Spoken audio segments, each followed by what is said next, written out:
Vision Centre on Well, that BBC breakfast sofa. I was just thinking exactly that. You must be, I know that is your home now for your broadcasting, but you must be thinking many was the time when you'd arrive there in the early hours. Well, you know what, that theme music that you had at the end of that tribute to Bill is absolutely perfect. You're the best, because he really was the best. He was the funniest, he was the kindest, he was the most supportive, and he was the most generous. And that's no disrespect to any of my other former and present TV husbands, including you, Charlie, but Bill really was the person who taught me everything.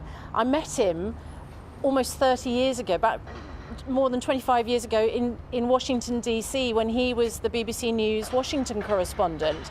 And I was ever so intimidated by him because, you know, as we know, he was a stickler for detail and he had very exacting standards, but he was also incredibly supportive. I think everybody on the programme working there now would acknowledge he was a mentor. He gave excellent advice. You wanted to meet his high standards. And most of all, he was just great fun to work with. We did challenges with him, didn't we? We did Come Dine With Me for BBC Breakfast. We did, you know, we got on those crazy racing bikes without brakes and went hell for leather around the Manchester.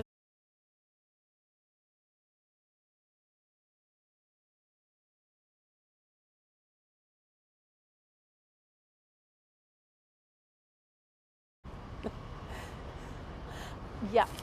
He smashed a wine glass, but you might remember, Charlie, that after we did Come Dine With Me, he then replaced that one wine glass with a set of 6 beautiful wine glasses. He was just the perfect gentleman, and he was, as I say, incredibly generous. The other thing, you know, that tribute that you just ran reminded me of was how his dogs were such an important part of his life, and he was so welcoming at his home. When we all moved up to Salford, he invited me and my family, my children, to his home to spend the day with Ceci and the dogs. Now, my middle son at the time was absolutely petrified of any animals. We couldn't have a pet at home. He would be scared if there was a cat in the garden and he was literally sitting in the kitchen. And Bill very gently took that in hand, and he encouraged my son to throw a ball for Bonnie, Bill's beloved black lab.